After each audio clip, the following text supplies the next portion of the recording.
இன்றைக்கி நம்ம என்ன பார்க்க போகிறோம்னா, ருசியான பூண்டு சட்னி எப்படி செய்கிறதுன்னு தான் நம்ம பார்க்க போகிறோம். ரொம்ப ருசியாகவும் இருக்கும்.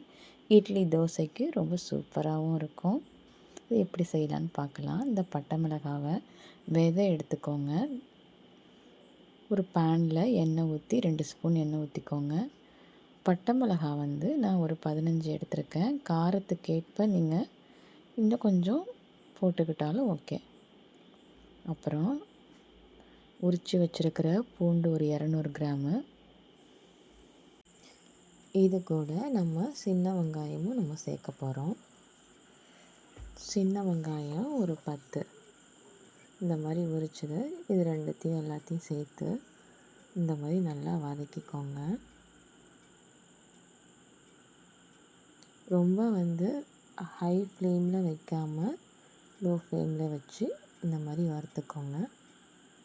அப்புறம் புளி, தேவையான புளி, உங்களுக்கு புளிப்பு அதிகமாக வேணும்னா கொஞ்சம் அதிகமாகவே வச்சுக்கலாம். இப்போ நம்ம வதக்கினதை ஆற வச்சுட்டு மிக்ஸி ஜாரில் போட்டு நம்ம அரைக்க போகிறோம். உப்பு சேர்த்துக்கோங்க. இது வந்து கொஞ்சம் தண்ணி விட்டு கூட நீங்கள் நல்லா அரைச்சிக்கலாம். இப்போ நல்லா அரைச்சாச்சு. இப்போ இதை நம்ம தாளிச்சிடலாம். ஒரு பேனில் நல்லெண்ணெய் வந்து ஒரு 100 கிராம் ஊற்றிக்கோங்க. அது கூட கடுகு ஒரு ஸ்பூனு, ஒரு ஸ்பூனு உளுத்தம்பருப்பு, கருவேப்பிலை, இது எல்லாத்தையும் போட்டு இந்த மாதிரி நல்லா வதக்கிக்கோங்க.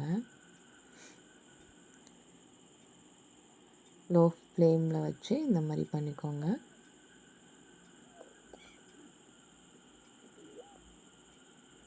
கருகாமல் இந்த மாதிரி பாருங்கள், இந்த மாதிரி வதக்கணும். இப்போ நம்ம அரைச்சி வச்சுருக்கிற சட்னியை இது கூட நம்ம தாளிச்சிக்கலாம்.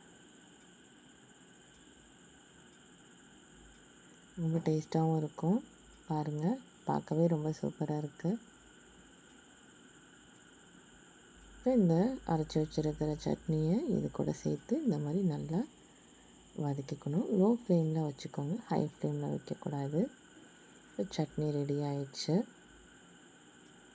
இந்த பூண்டு சட்னி எல்லாருக்கும் ரொம்ப பிடிக்கும். எல்லாருமே நல்லா சாப்பிட்லாம். உடம்புக்கு ரொம்ப நல்லது.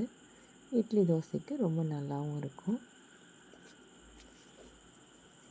இந்த மாதிரி வாரத்தில் ஒரு தடவை பூண்டு சட்னி வச்சு சாப்பிடுங்க. உடம்புக்கு ரொம்ப நல்லது. இப்போ எங்கள் செஃப் வந்து சாப்பிட்டுட்ருக்காரு. அவர் எப்போதும் சாப்பிட்டுட்டு எப்படி இருக்குன்னு அவர் தான் சொல்லுவார். சூப்பராக இருக்குன்னு சொல்லிட்டாரு. நீங்களும் செஞ்சு பாருங்கள்.